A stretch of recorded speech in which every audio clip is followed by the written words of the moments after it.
When you were younger, not many years ago, what was the biggest challenge you saw on the continent, and how far do you think we've come in addressing it?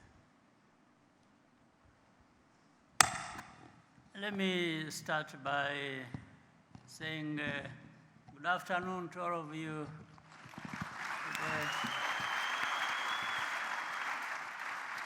and express how happy I am to be here, having a discussion with you, but wanted to welcome my brother, a friend, Prime Minister of Lesotho, to Matekane, to be here with us. He took all the trouble and canceled other programs. So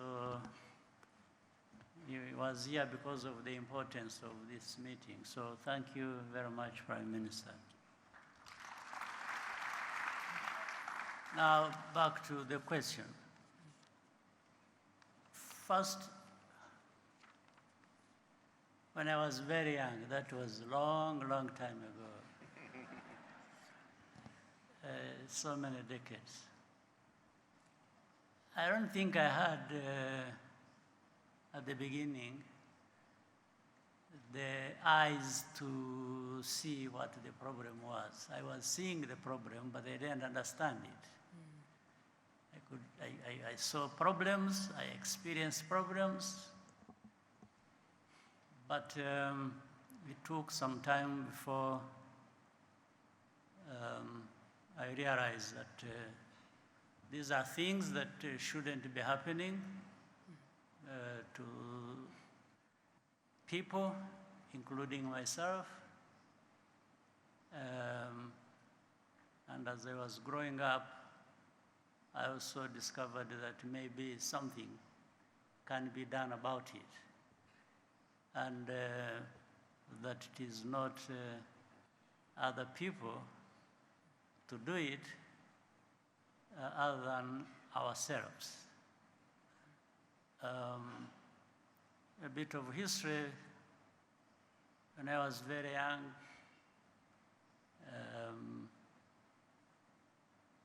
it started when I was about 4.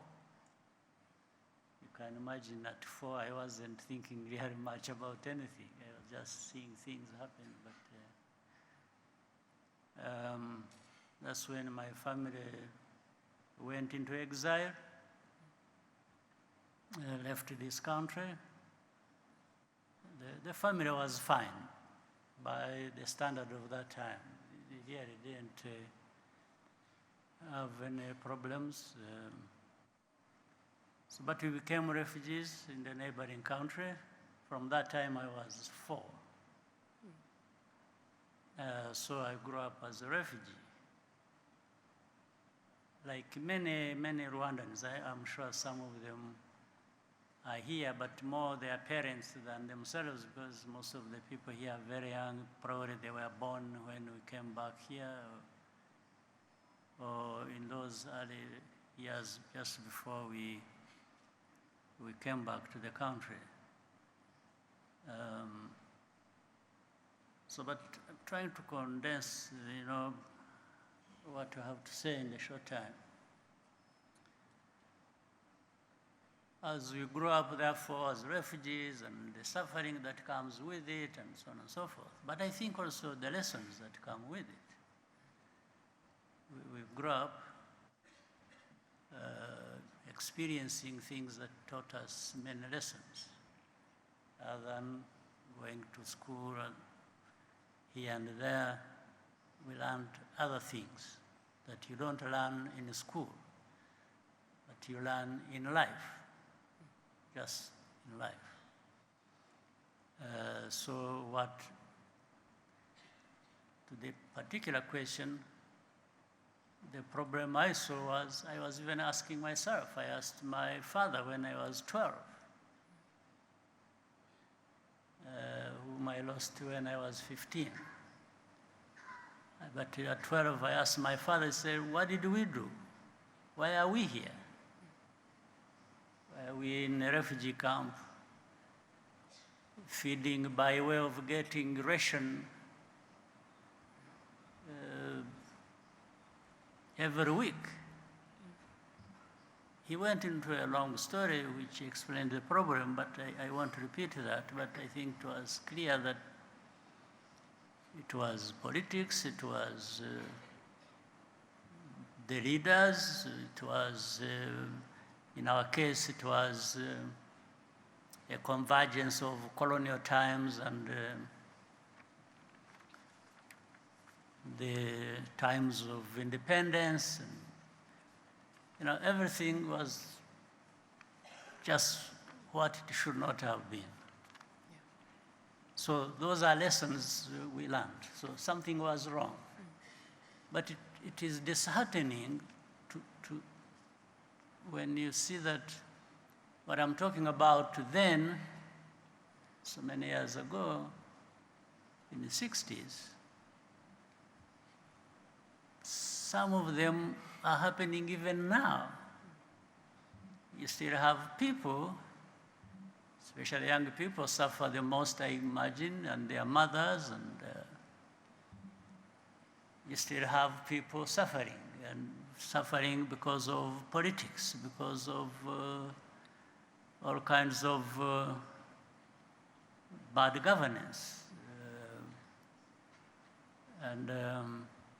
Yeah, today, why should, as I experienced it when I was 4 years, why should it be happening now anywhere?